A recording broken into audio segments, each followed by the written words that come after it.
Question में क्या बोला गया, इस क्वेश्चन में बोला गया the price of the coffee increase by 35% then the decrease by 20%।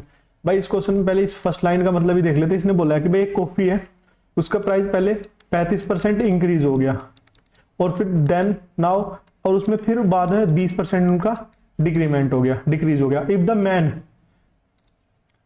reduce his consumption of the coffee by 4.5%, then what is the percentage change in his expenditure।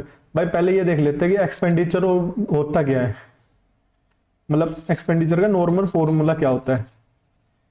भाई देखो एक्सपेंडिचर क्या होता है, भाई एक्सपेंडिचर हमारा खर्चा होता है, खर्चा किसी भी चीज पे। तो भाई मेरा किसी चीज जो सामान है, कोई मान लो सामान है, उसका जो प्राइस कितना है इनटू मैं उसका कंजप्शन कितना कर रहा हूँ। भाई मेरा एक्सपेंडिचर वही तो होगा कि मेरा कंजप्शन कितना है, भाई 1 किलो 2 किलो 3 किलो जितना भी गेहूं का कंजप्शन कर रहा हूं और फिर उतने ही प्राइस की 1 किलो गेहूं का प्राइस कितना है 2, ठीक है। तो एक्सपेंडिचर क्या होगा भाई, प्राइस इनटू कंजप्शन। अब करते हैं क्वेश्चन को। क्वेश्चन में बोला गया भाई कि है ना एक कॉफी का प्राइस है ना पहले 35% इंक्रीज हो गया, तो भाई पहले 20 प्राइस था उसका 27 प्राइस हो गया। उसके बाद उसने क्या बोला, फिर उसका डिक्रीज हो गया 20% से 5 से 4 हो गया।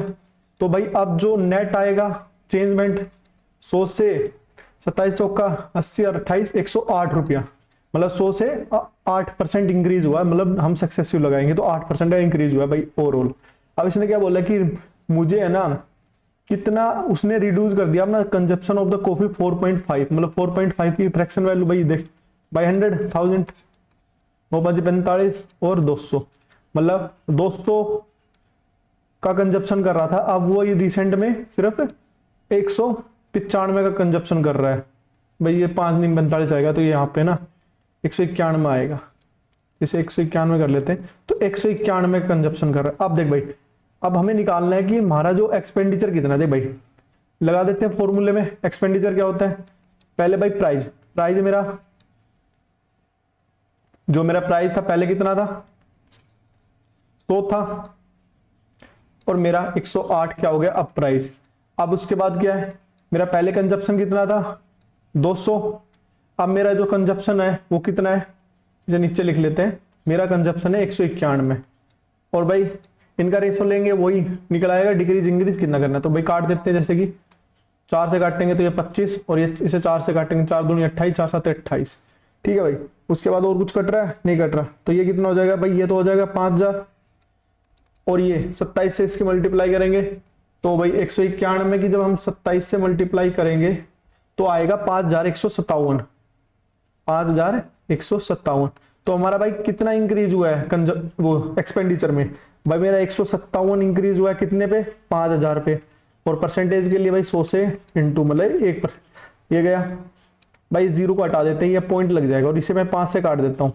5 दिया 15, 5 एकम 5 बचा 2, 5 चौक 20, मतलब 3.14% मेरा इंक्रीज हुआ कंजप्शन, सॉरी एक्सपेंडिचर मेरा इंक्रीज हो जाएगा। समझ में आ गया ना भाई कि जो एक्सपेंडिचर होता है वो प्राइस इनटू कंजप्शन होता है। भाई मेरा प्राइस ओवरऑल कितना था, इतना ओवरऑल चेंज हो गया था। जो मेरा कंजप्शन है मैंने इतना कर दिया था 200 से 191, फिर उसके बाद मेरा जो एक्सपेंडिचर होगा वो ये होगा कि भाई 5000 से 5157 हो गया। अब अगला क्वेश्चन देख लेते हैं कि अगले क्वेश्चन में क्या बोला गया। भाई अगले क्वेश्चन में बोला गया है कि the cost price of 5 pen and 3 pencil is 94 if the cost price of pen is increase by 2 rupees and the cost price a pencil decrease by 1 rupees, then the cost price of 2 pen and 7 pencil 52। भाई इसने क्या बोला, भाई मान लो मेरा जो pen है ना उसको मैं पेन को ना x से रिप्रेजेंट कर देता हूं और जो मेरा पेंसिल है ना उसको मैं y से रिप्रेजेंट कर लो, तो भाई x है और मेरा ये y है। अब भाई इसने पहली लाइन में क्या बोला है कि जो 5 पेन है और भाई 3 पेंसिल इनके जो कॉस्ट, भाई देख ये पेन ये रुपया है कि एक पेन का जो मूल्य है वो कितना है, एक पेन का जो मूल्य है या रेट कितना है, और ऐसे ये पेंसिल का y, तो भाई 5y और 3x इनका टोटल कितना होगा 94 रुपीज। अब इसने क्या बोला कि भाई मैं पेन को ना क्या कर देता हूं, पेन के रेट को दो इंक्रीज कर देता हूं। भाई हर एक पेन पे 2 रुपए इंक्रीज हो रहा है तो ओवरऑल मेरा 10 रुपए इंक्रीज हो जाएगा पेन पे। फिर उसके बाद उसने बोला the cost price of pencil decrease by 1 रुपया। अब मैं हर पेंसिल पे अगर एक डिक्रीज करने लगूंगा तो मेरा पेंसिल पे डिक्रीज कितना होगा, ओवरऑल 3, और ओवरऑल मेरा 7 चेंज होगा।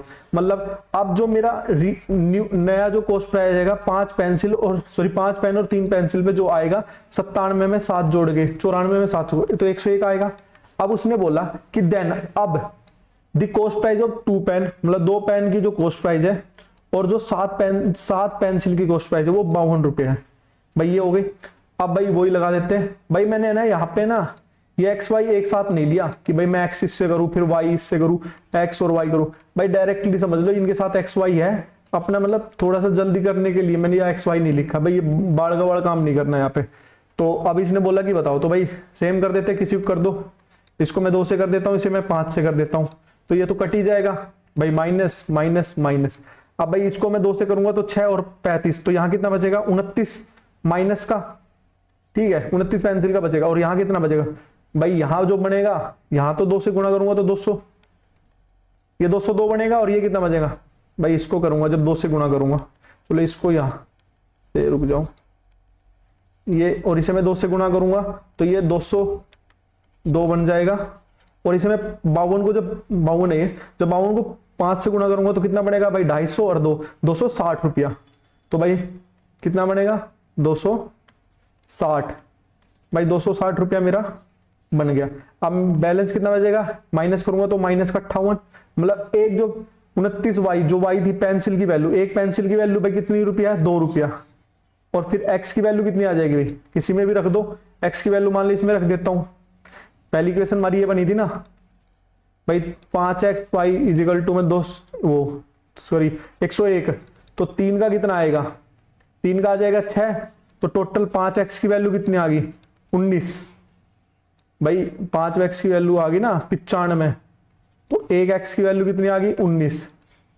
अब इसने आगे क्या बोला है, हमने कुछ गलती तो नहीं कर दी, 101 था, हाँ ठीक है। अब भाई 5x की वैल्यू भाई यहां से 95 आएगा और x की वैल्यू आ जाएगी हमारी 19। अब भाई हमने क्या किया था शुरू में क्वेश्चन में, भाई यहां पे इस पेंसिल के रेट में एक को इंक्रीज किया था, एक का इंक्रीज किया था, सॉरी डिक्रीज किया था। पेंसिल में हमने बोला था ना कि कॉस्ट प्राइस अगर मैं डिक्रीज कर देता हूं तो y की जो रियल वैल्यू आ जाएगी वो 3 आ जाएगी, और x की भाई 2 इंक्रीज किया था तो हमें यहां से घटाना पड़ेगा 2, तो 2 घटाऊंगा तो मेरे कितना आएगा 17। तो भाई जो ओरिजिनल वैल्यू आ गई पेन की वो 17 रुपए है और जो पेंसिल की आ गई वो 3 रुपए। अब इसने क्या बोला है, what is the original price of 17 pen, तो 17 पेन मतलब 17 ते 51, एक पेन का रेट 17 रुपए, तो 3 का 51 प्लस में 8 पेंसिल का 8 ते 24, तो टोटल कितना आ गया 75 रुपया।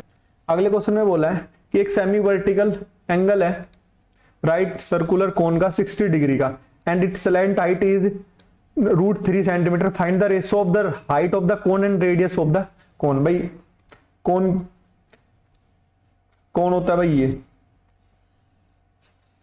ये हमारा कौन हो गया भाई इसने क्या बोला सेमी वर्टिकल एंगल, भाई सेमी का मतलब आधा और वर्टिकल, भाई देख ये जो लाइन होती है ना इस तरह, इसको बोलते हैं हम हॉरिजॉन्टल लाइन और इसको बोलते हैं हम वर्टिकल लाइन। तो वर्टिकल लाइन तो यही होगी ना सेमी वर्टिकल लाइन, कि भाई जो इसको, और हॉरिजॉन्टल लाइन इसकी रेडियस हो जाएगी।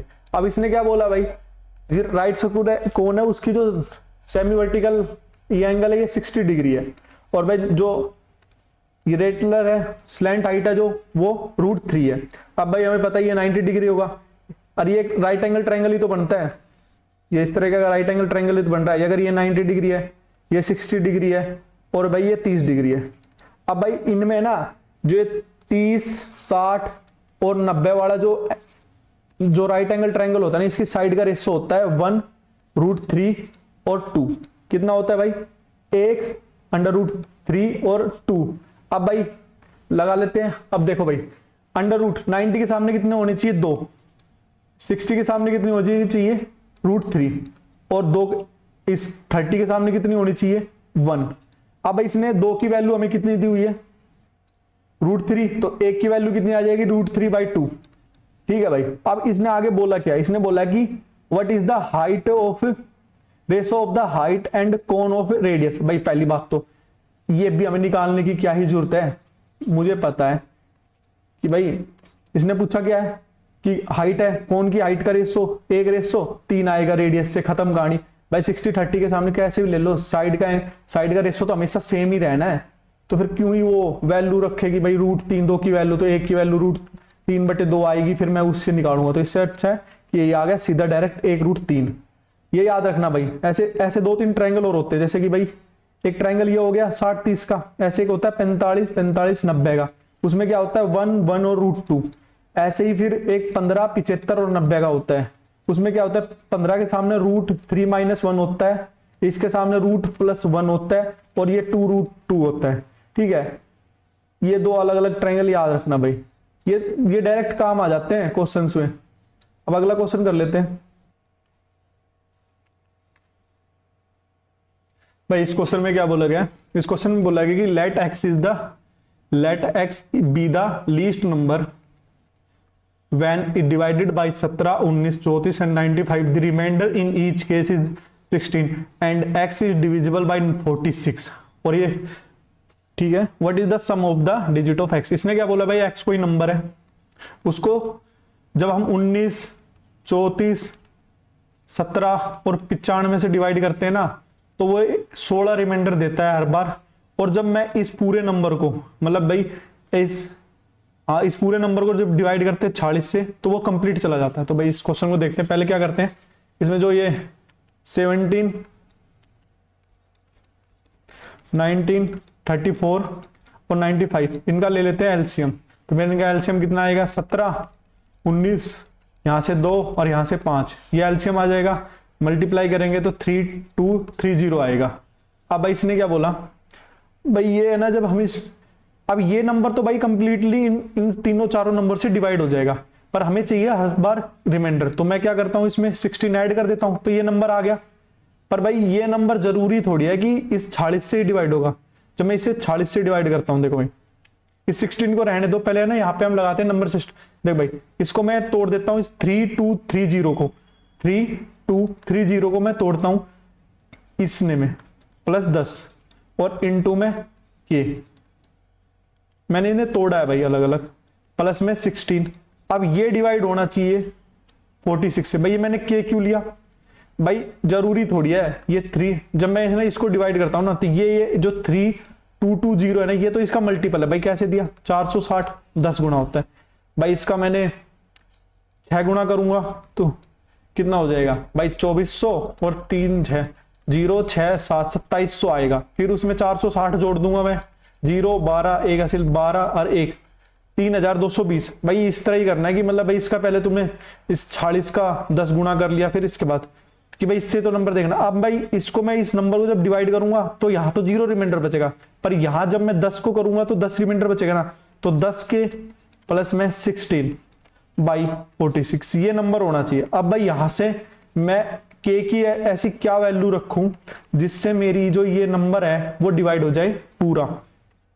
3 रख दूं, 3 से क्या होगा भाई, ये तो 30 हो जाएगा और प्लस 16 अपॉन में 46, तो ये कट के बना रिमाइंडर 0 आएगा। अब भाई मतलब इस के की वैल्यू कितनी आएगी 3, तो हमने ये लिया था ना 3230 के प्लस में 16। अब मैं इसे भाई 3 से डिवाइड कर देता हूं, 3 से इस के की जगह मैं 3 रखूंगा तो क्या आएगा 0969 जमा में 16, तो ऐड करूंगा 6 10 7 9, और भाई इनको जब मैं ऐड करूंगा तो आएगा 22। भाई इसने यही पूछा ना कि what is the sum of the digit of x, तो एक्स यही है। ठीक है भाई, तो इनका सम करूंगा जब मैं तो कितना आ जाएगा 22, ये आंसर आएगा।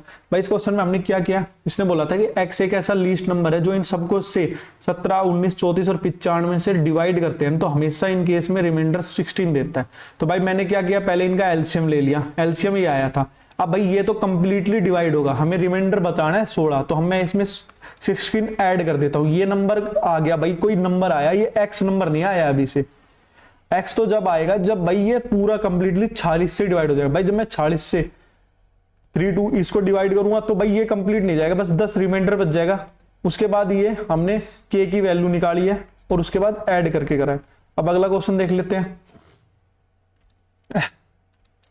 अगले क्वेश्चन में क्या बोला है, अगले क्वेश्चन में बोला है कि ABC है ना भाई, enter a partnership to share of profit and loss in ratio 1/2, 1/3, 1/4। भाई पहले इस रेशो ना नॉर्मल ये बोला है कि ये है ना भाई इस रेशो में प्रॉफिट में आते हैं भाई, ये चाहे इसमें प्रॉफिट हो चाहे इनको लॉस हो कोई दिक्कत नहीं है, यही इसी में बटेगा।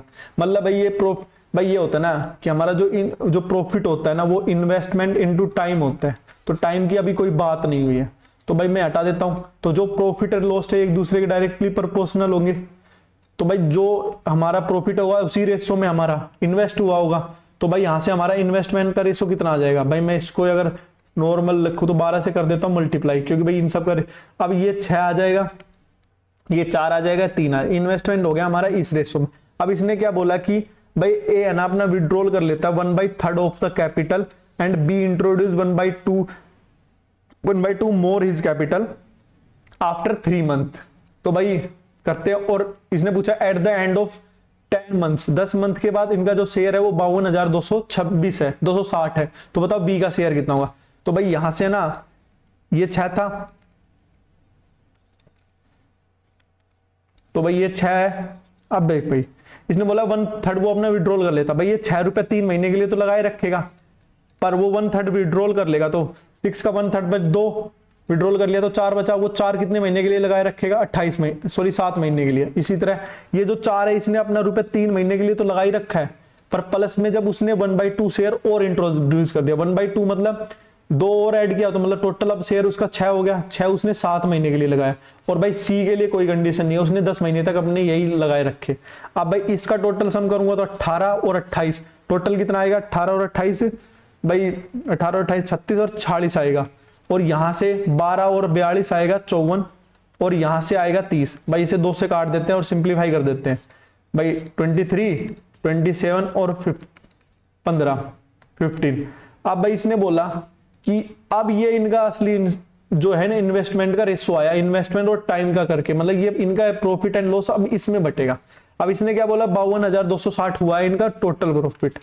अब भाई इसको कर देते हैं 52,260 को, और भाई इतने में बट जाएगा, तो ये टोटल कितना होगा, ये टोटल है 65, तो भाई ये 65, और भाई बी का शेयर कितना होगा 27 का, तो 27 से गुना। अब देख भाई 27 में पहली बात तो नहीं, ये देख ले मल्टीपल 9 × 3 मतलब 9 का मल्टीपल होगा, तो एक बार देख लेते कौन सा क्वेश्चन 9 का मल्टीपल, ये 8 और 1 9 7 और 2 मतलब ये 9 का मल्टीपल है, तो भाई ये ऑप्शन हो सकता है। उसके बाद 4 2 6 6 6 12 18 19, भाई ये नहीं होगा ऑप्शन, 4 और 6 ये भी ऑप्शन मल्टीपल नहीं है, तो ये दोनों ऑप्शन तो हट गए। और भाई ये 5 4 9 और 9, भाई ये भी ऑप्शन हो सकता है, इन दोनों में से कोई ऑप्शन हो सकता है। अगर हम तुक्का भी मारे ना तो हमारे 50% चांस बन गए कि हमारा वो क्वेश्चन राइट होगा। अब भाई इसको सोल्व कर लेते हैं, तेरा चौकू 52 0, तेरा दूनी 6 और 26 और 0, 5 से आते हैं 5 40 0 और 5 चौक 20, तो भाई कितना आएगा 27 गुणा 804। भाई यूनिट डिजिट कितनी आएगी 8, और यूनिट डिजिट इसमें तो 6 है, तो ये ऑप्शन हट गया ये, तो भाई हमने पूरी कैलकुलेशन भी नहीं की और हमारा आंसर भी आ गया। तो इस तरह भाई आंसर आ जाएगा। तो ये 2 ऑप्शन तो हट गए थे, 9 का मल्टीपल नहीं है तो ये हो नहीं सकते। उसके बाद ये दोनों 9 के मल्टीपल थे, 1 और पहला और चौथा वाला। अब भाई यूनिट डिजिट लगा दी, यूनिट डिजिट आनी चाहिए 8। धन्यवाद। अगर आपको मेरी ये वीडियो अच्छी लगी हो तो मेरे चैनल को सब्सक्राइब जरूर कीजिए और इस वीडियो को शेयर एंड लाइक जरूर करना। धन्यवाद।